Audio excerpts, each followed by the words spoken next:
What if America's most iconic monument was hiding something that was never meant to be found?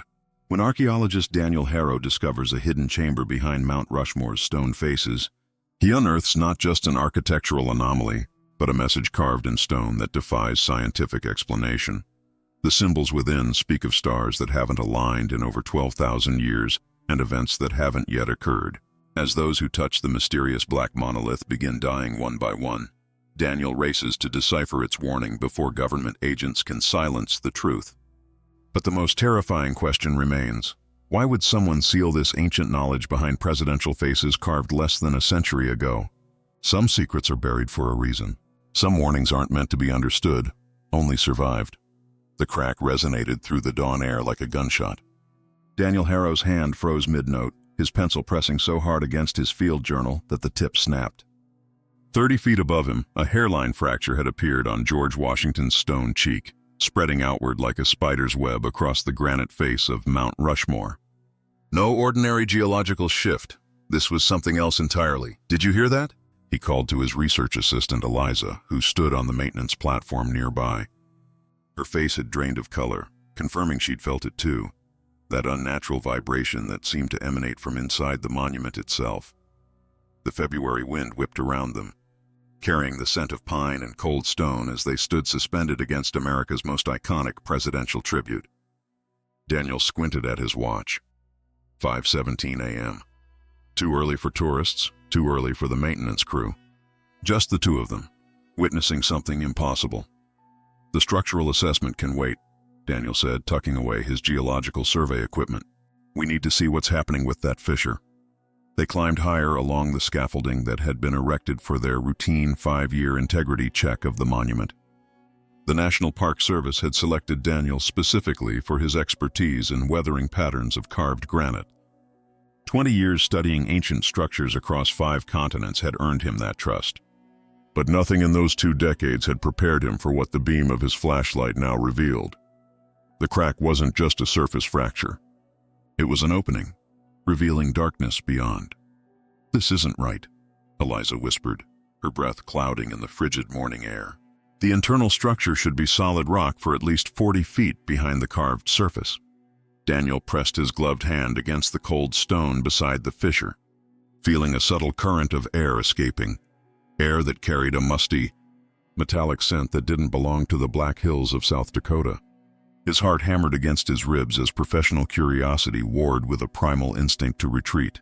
"Call Evans," he said, naming the Park Service supervisor who had authorized their assessment. "Tell him we've found a structural anomaly that requires immediate attention." While Eliza made the call, Daniel carefully positioned his flashlight to peer deeper into the opening. The beam revealed not rough, natural stone, but what appeared to be a worked surface, smooth, intentional. His mind raced through possibilities, a natural void in the granite perhaps, or some unknown feature created during the original carving in the 1930s. Then his light caught something that shattered both theories instantly. "Eliza," he called. His voice strained. "I need you to confirm what I'm seeing." She joined him, taking the flashlight and directing it where he indicated.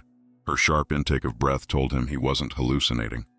Carved into the inner surface of the stone were symbols, precise, deliberate markings that formed no recognizable alphabet or pictographic system. They weren't crude or primitive. They displayed mathematical precision, arranged in concentric patterns that suggested astronomical charts, yet depicting stellar configurations Daniel had never seen in any historical record. "This can't be Borglum's work," Eliza said, referring to the original sculptor of Mount Rushmore. "And it certainly wasn't done by the Lakota or any known indigenous culture." "No," Daniel agreed, a cold certainty settling in his stomach. "These are something else entirely." The arrival of Evans and 2 security personnel broke their trance. The supervisor's expression shifted from annoyed at being called so early to stunned disbelief as Daniel showed him what they'd found. "We need to widen this opening," Daniel said. "Carefully. Whatever's behind here was deliberately concealed, possibly for decades." The next 3 hours passed in tense silence as they worked with small chisels and hammers, widening the fissure centimeter by centimeter.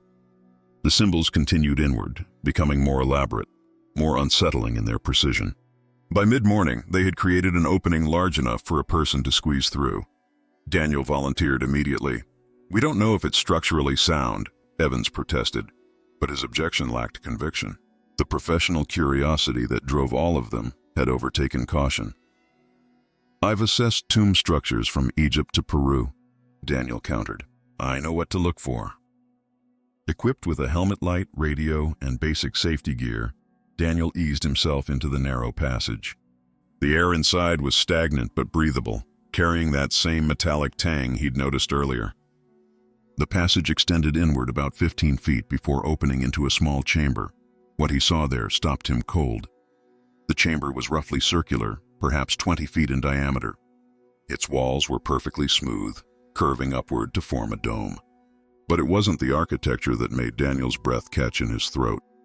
It was the markings that covered every inch of the surface. Thousands of symbols, arranged in complex patterns, each sequence flowing into the next. Some appeared to depict celestial bodies in arrangements that defied known astronomy. Others formed mathematical sequences that his mind struggled to comprehend. And at the center of the floor stood a stone pedestal with a spherical depression, as if waiting for something to be placed there. "Daniel?" Eliza's voice crackled over the radio. "What do you see?" He tried to respond, but words failed him. How could he describe something that shouldn't exist? A hidden chamber, deep within a monument that had been carved less than a century ago, yet bearing markings that suggested both ancient origin and technological precision beyond historical possibility? "You need to see this," he finally managed. "All of you." One by one, they squeezed through the passage to join him. Each face registered the same shock, the same cognitive dissonance. Evans was the first to break the stunned silence. "This chamber can't be here," he said flatly. "The geological surveys before carving showed solid rock. The engineering plans for Mount Rushmore don't show any cavities. And yet, here it is," Daniel replied, running his fingers over one of the symbols, a spiral pattern that seemed to pulse with meaning just beyond his comprehension. As Eliza documented the chamber with her camera, Daniel noticed something else. A narrow corridor leading deeper into the mountain, barely visible behind the pedestal. It was the perfect width for a single person to walk through, disappearing into darkness beyond the reach of their lights. A cold weight settled in his chest as he realized the implications. This wasn't just a chamber, it was an entrance. Whatever lay beyond that corridor had been sealed away behind the carved faces of American presidents, hidden from the world for reasons he couldn't begin to fathom.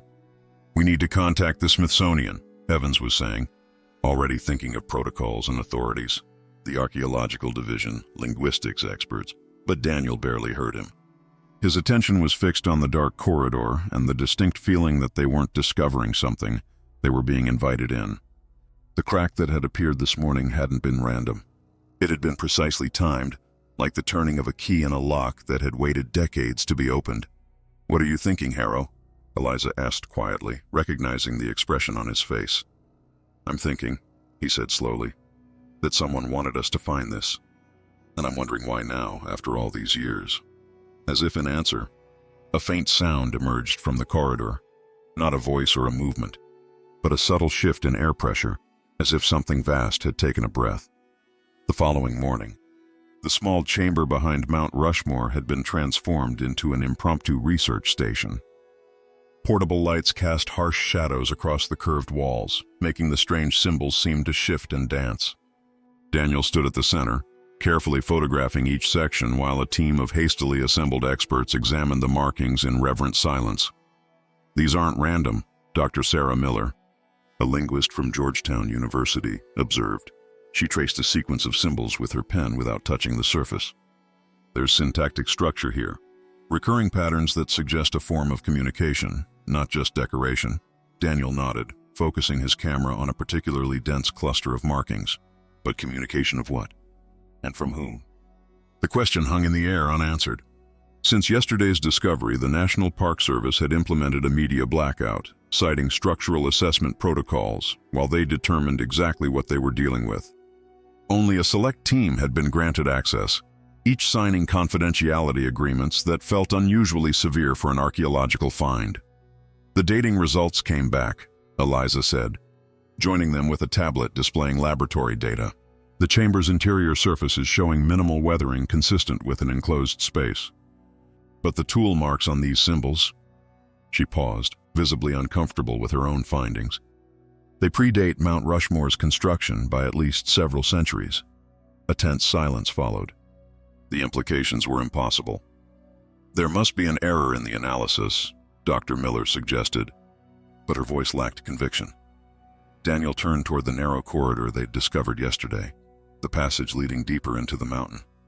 Unlike the chamber, which now buzzed with careful activity, that dark threshold remained untouched, a silent promise of further mysteries.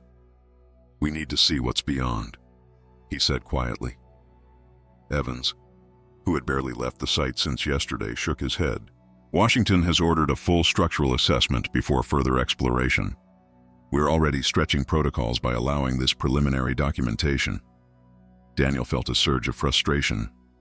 By the time bureaucracy runs its course, whatever's down there could be compromised.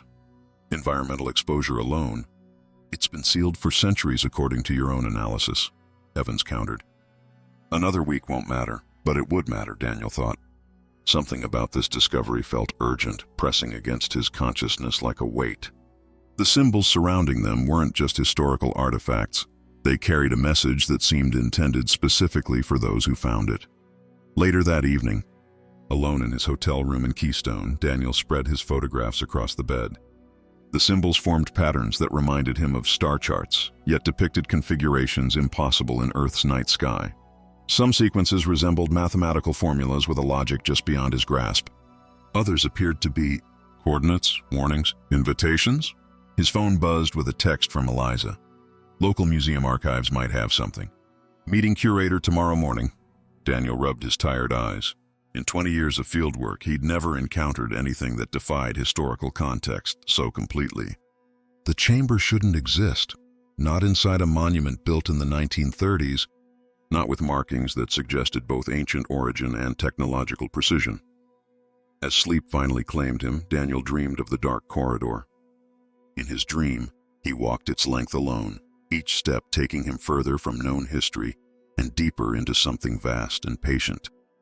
At the corridor's end stood not another chamber, but an expansive darkness filled with points of light, stars arranged in patterns that matched the symbols on the walls. And they were moving, slowly shifting into a new configuration.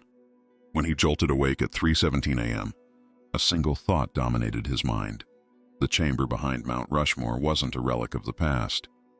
It was a message about the future. The Keystone Historical Society Museum occupied a modest brick building that had once been the town's first bank. Inside, the air carried the particular stillness of preserved history, paper, wood polish, and the subtle decay that even the best preservation couldn't entirely prevent. Daniel followed Margaret Crane, the elderly curator, through narrow aisles of display cases, showcasing Black Hills mining equipment and faded photographs of Mount Rushmore's construction. "Most visitors want to see Borglum's tools or the original design sketches," Margaret said, unlocking a door marked "Archives, Staff Only." "You're the first in years to ask about pre-construction surveys." The archive room was cramped, lined with metal shelving units packed with cardboard boxes and leather-bound ledgers. Margaret pulled a chain to illuminate a single hanging bulb, then retrieved a dusty file box labeled 1923-1927 Rushmore Site Assessment. "The Geological Survey team spent 3 years mapping the mountain before carving began," she explained, setting the box on a small reading table. "If there were any natural chambers or anomalies, they would have documented them." Daniel carefully opened the box, finding neatly organized folders containing yellowed papers, survey maps, and technical reports. He began methodically examining each document, looking for anything that might explain the impossible chamber. After an hour of searching, his fingers froze on a hand-drawn map dated October 1924.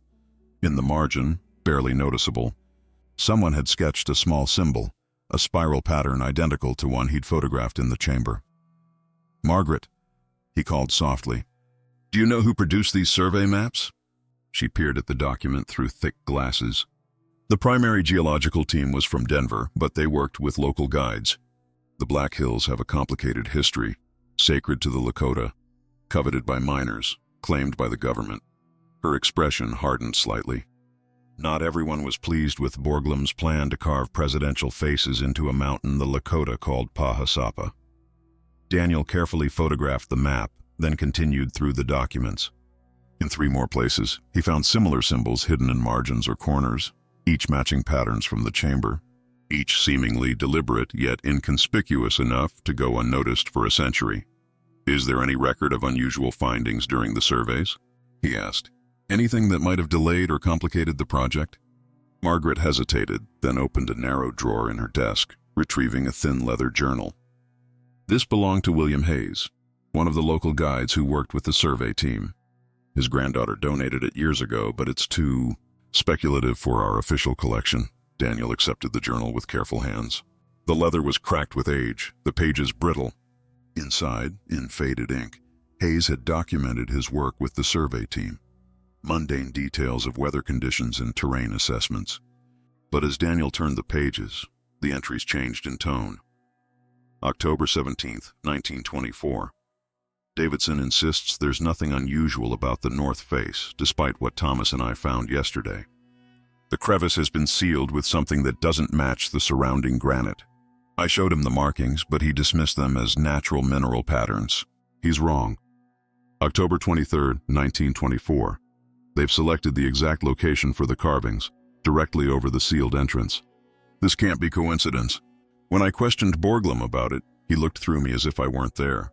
Something isn't right. November 2nd, 1924. I found Thomas this morning at the base of the mountain. They're calling it an accident, a fall during his measurements. But his field book is missing, and no one will acknowledge the chamber we documented. I'm being watched. This will be my final entry. Daniel looked up from the journal, his heart racing. Did Hayes continue working on the project? Margaret shook her head. He left South Dakota shortly after. Official records say he was dismissed for drinking on the job. She lowered her voice. His granddaughter told me he never spoke about Mount Rushmore again, not even to his family. As Daniel walked back to his hotel, Hayes's journal tucked securely in his bag. He couldn't shake the feeling that the chamber hadn't been discovered. It had been deliberately exposed after nearly a century of concealment. The question wasn't just what lay beyond that dark corridor, but who had known about it all along, and why they had sealed it behind the carved faces of American presidents. The structural assessment team had finally departed, leaving Daniel and a reduced research group with official permission to explore beyond the first chamber. 3 days of bureaucratic delays had felt like torture, each hour stretching his patience as he pored over Hayes's journal and the symbols he'd documented. When authorization finally came through, Daniel was already waiting at the site, equipment prepared. Remember, we maintained constant radio contact, Evans instructed as they gathered at the chamber entrance. The Park Service supervisor looked haggard, dark circles beneath his eyes suggesting he'd slept little since the discovery.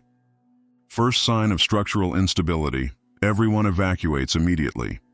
Daniel barely heard him, his attention fixed on the narrow corridor that had haunted his dreams. Eliza adjusted her helmet light beside him, her expression a careful mask of professional detachment that didn't quite conceal her excitement. Dr. Miller had declined to join this phase, citing claustrophobia, though Daniel suspected the symbols had unsettled her more deeply than she admitted. "I'll take point," Daniel said, securing his equipment. The corridor was only wide enough for single-file progression, its smooth walls bearing the same precision as the first chamber. He clicked on his light and stepped forward, feeling the temperature drop noticeably with each step away from the entrance. 50 feet in, the corridor curved gently to the right, then descended at a shallow angle. The symbols continued along the walls, changing in pattern, less astronomical, more mathematical. Some sequences appeared to depict waveforms or frequency patterns that reminded Daniel of seismographic readings.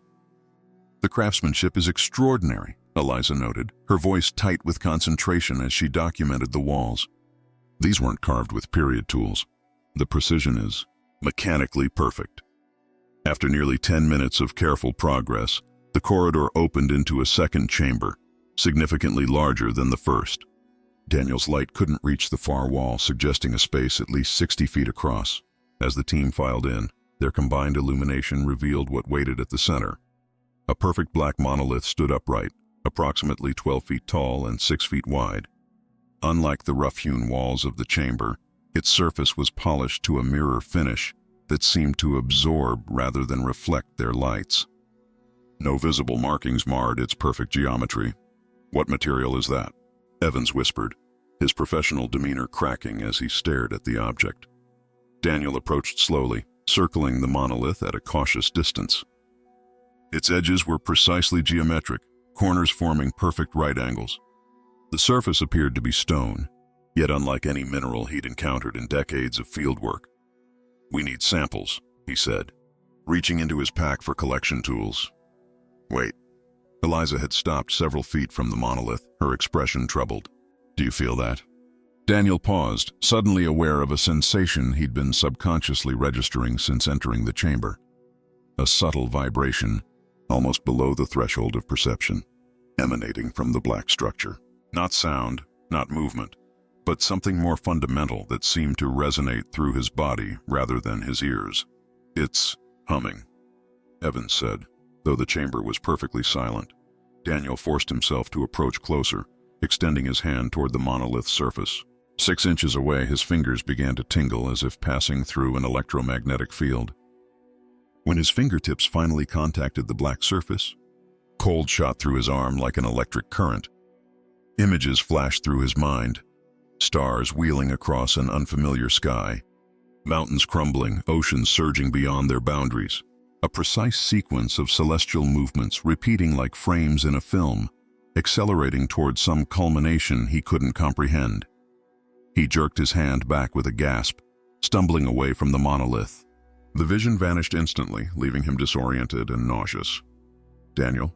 Eliza was at his side, concern etched across her features. "What happened?" He struggled to articulate what he'd experienced. Not hallucinations, but information somehow transmitted directly into his consciousness.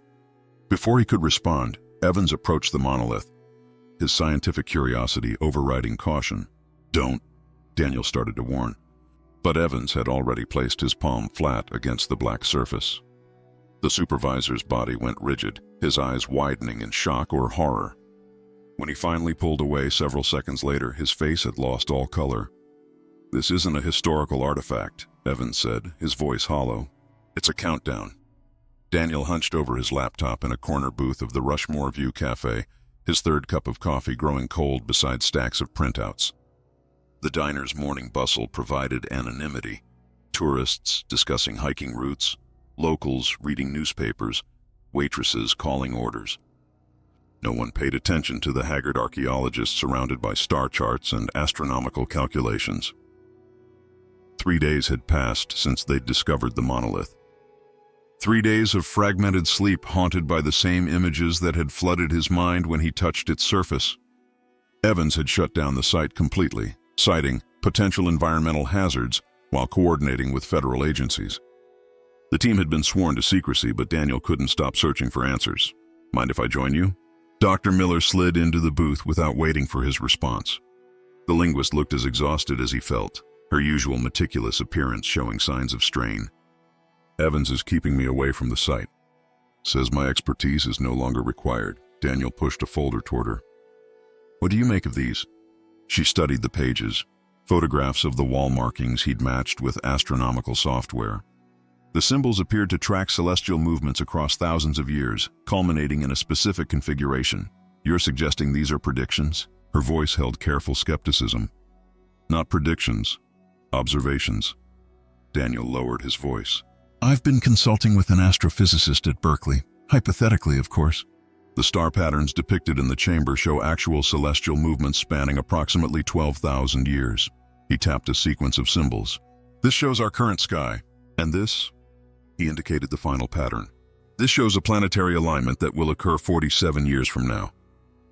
Dr. Miller's expression remained neutral, but her fingers tightened on her coffee cup. "That's impossible. Whoever created these markings couldn't have known." "Exactly," Daniel interrupted. "They couldn't have known, unless they'd already observed it." The implication hung between them. Dr. Miller pushed her chair back slightly, creating physical distance from his theory. "Daniel, I understand the discovery is extraordinary, but what you're suggesting veers into pseudoscience."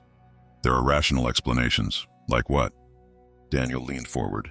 "Ancient civilizations with advanced astronomical knowledge that somehow existed in North America without leaving any other evidence. Secret societies maintaining astronomical records across millennia? Or perhaps you prefer the theory that Gutzon Borglum was part of some elaborate conspiracy to hide mysterious chambers inside his sculpture? Dr. Miller's lips pressed into a thin line. You need sleep, Daniel. We all do. This discovery is significant enough without wild speculation. As she left, Daniel returned to his calculations, knowing how it appeared to others. He'd begun to question his own sanity, tracking sleep deprivation against increasing obsession. But the evidence remained methodical and precise. The chamber's astronomical markings documented celestial movements with impossible accuracy, culminating in a specific future alignment. That evening, Daniel found himself parked outside the Lakota Cultural Center in Rapid City. The modest building housed exhibits on indigenous history and cultural preservation efforts. A flyer in the window advertised a lecture on traditional Lakota astronomy by Dr. Ayasha White Eagle, professor of cultural anthropology at South Dakota State. Inside, he found Dr. White Eagle packing up after her presentation. Her sharp eyes assessed him immediately. "You're the archaeologist from Mount Rushmore," she stated. Not a question. Daniel blinked in surprise. "How did you—" "Small community. News travels." She continued gathering her materials. "I'm not interested in discussing tourist attractions built on stolen sacred land." "What if I told you we found something inside the mountain?" Daniel said quietly. "Something that predates the monument by thousands of years." Her hands stilled. For a moment, neither spoke. "The Lakota have stories about Pahasapa, the Black Hills," she finally said, "about places where the sky touches the earth. Places our ancestors knew to leave undisturbed." She studied him with sudden intensity. "You've seen it, haven't you? The black stone that shows the stars that were and the stars that will be." Daniel felt his blood run cold. "You know about the monolith?" Dr. White Eagle's expression hardened. "I know you should have left it buried. Some knowledge isn't meant to be unearthed." She gathered her belongings and headed for the door, then paused. "When the dreams come, and they will, remember, what you're seeing isn't the future. It's memory, Daniel. It's Eliza. You need to come to the hospital now." 20 minutes later, he stood in the sterile hallway of Rapid City Regional Hospital, watching through a glass partition as doctors worked over Evan's convulsing body. The supervisor's wife sat nearby, her face hollow with fear as she described how he'd woken screaming, then collapsed. He kept saying something about stars falling. She whispered, "About time running backward." He hasn't been himself since that day at the monument. Eliza pulled Daniel aside, her voice low. "This isn't the first incident. Peterson from the geological team was admitted yesterday with similar symptoms. Extreme night terrors, followed by what they're calling acute stress-induced seizures." A cold weight settled in Daniel's stomach. They both touched the monolith. Yes, Eliza's clinical detachment was fracturing, revealing raw fear beneath. "And I did too after you both left." "Just for a moment. The dreams started last night." Daniel studied her face, noting the tremor in her hands that she couldn't quite control. "What did you see?" "Stars moving too fast, mountains shaking apart, and something else." She hesitated. "A sequence playing over and over. Not random destruction, a pattern. Like watching the same film reel repeat, accelerating each time, the same visions that had plagued his own sleep." Daniel led her to a quiet corner of the waiting room, away from the medical staff and Evan's wife. "Dr. White Eagle at the Cultural Center knew about the monolith," he said. "Called it the black stone that shows the stars that were and the stars that will be. She said what we're seeing isn't the future, it's memory." Eliza's scientific skepticism visibly warred with her experience. "That's impossible." "Memory of what?" "Events that haven't happened yet. Or events that have already happened before."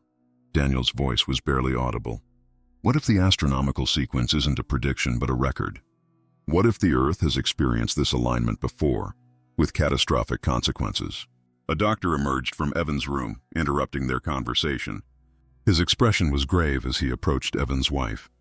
From their distance, they couldn't hear the details, only the woman's stifled sob in response. Later that morning, Daniel sat alone in his hotel room, surrounded by printouts and open books. His laptop displayed an email from his contact at Berkeley. "The alignment you've described would create significant gravitational stress on Earth's tectonic structure. Theoretically enough to trigger major seismic events along fault lines. But this configuration hasn't occurred in recorded history. We can calculate it happening approximately 12,300 years ago, coinciding with rapid climate shifts at the end of the last ice age. Some researchers have proposed a catastrophic event during this period: massive earthquakes, volcanic eruptions, possibly asteroid impacts, but evidence remains controversial. Daniel's phone buzzed with a text from Eliza. Peterson died an hour ago. Brain hemorrhage.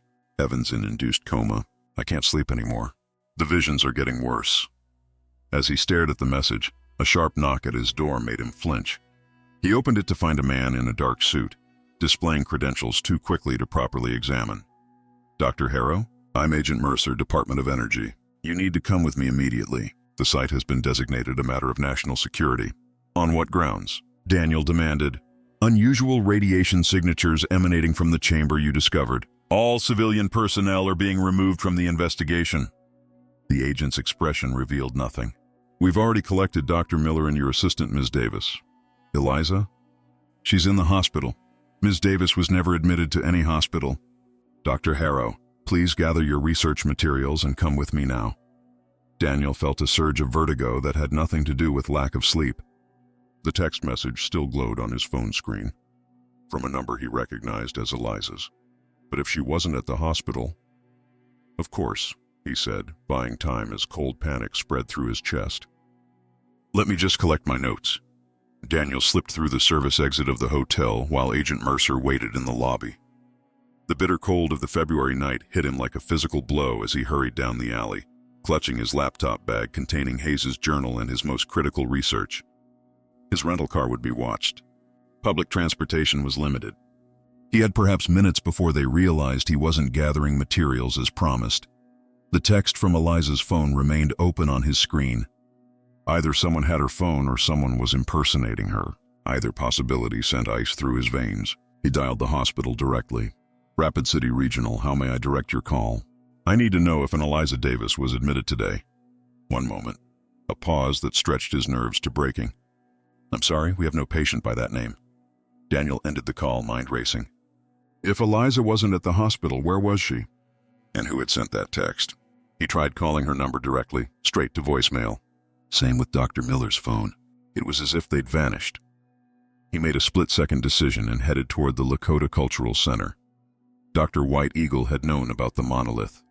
She might be his only remaining ally, or at least someone who understood what they were dealing with. The Cultural Center was dark, closed for the night. Daniel circled to the small parking area behind the building, where a single car remained, an older model Jeep with a university parking sticker. Relief washed through him as he spotted Dr. White Eagle locking up the building. Dr. Harrow. She didn't seem surprised to see him, her breath clouding in the frigid air. I was wondering when you'd come back. People from my team are missing, he said without preamble. Government agents are involved. Something is happening at the site. She studied him for a long moment. Get in the car. As they drove through the quiet streets of Rapid City, Daniel explained everything: the government involvement, the missing researchers, Evans' collapse, the text from Eliza's phone. Dr. White Eagle listened in silence, her face illuminated by passing streetlights. They're containing it, she finally said. The knowledge. Just like they did in 1924. What do you mean? When Hayes and Thomas found evidence of the chamber during the initial surveys, they weren't the first.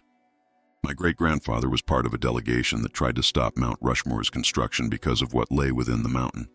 Her knuckles whitened on the steering wheel. They were dismissed as superstitious natives trying to protect sacred land. But it wasn't about spirituality. It was about protection. Keeping the monolith sealed. They turned onto a residential street lined with modest homes. Dr. White Eagle pulled into a driveway and cut the engine. The monolith contains a warning. She continued, not written or spoken but experienced. A memory of what happened before and what will happen again when the stars align the same way. The celestial alignment 47 years from now, Daniel said. She nodded. The Earth has a cycle of catastrophe that repeats approximately every 12,000 years. Major tectonic shifts, climate collapse, massive extinction events. The monolith doesn't cause these events, it records them. It's a warning system left by, she hesitated, by those who survived the last cycle. Who? Daniel pressed. I don't know. For the first time, uncertainty crossed her face. Our oral histories speak of those who came before, but details have been lost. What remains is the knowledge that the monolith must stay sealed until the proper time, when humanity needs to prepare. Daniel's phone buzzed with a new text message, again from Eliza's number. They're tracking your phone. Ditch it. Mount Rushmore, Northwest Maintenance Entrance. 1 hour. Dr. White Eagle read the message over his shoulder. It could be a trap, or it could be Eliza trying to reach me.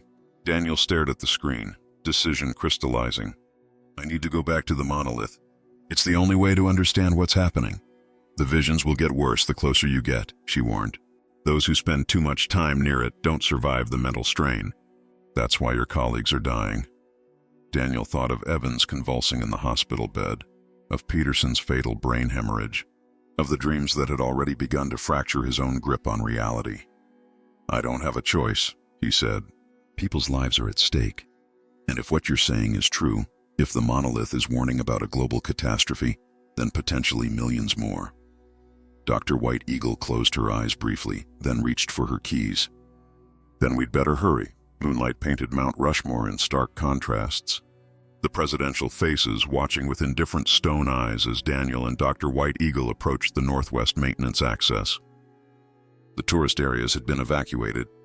The monument closed due to structural assessment, but floodlights and activity around the main entrance suggested a major operation underway. Government vehicles, Dr. White Eagle whispered, pointing to a line of unmarked black SUVs. Department of Energy wouldn't be the only agency involved in something like this. They circled wide through the trees, staying out of sight.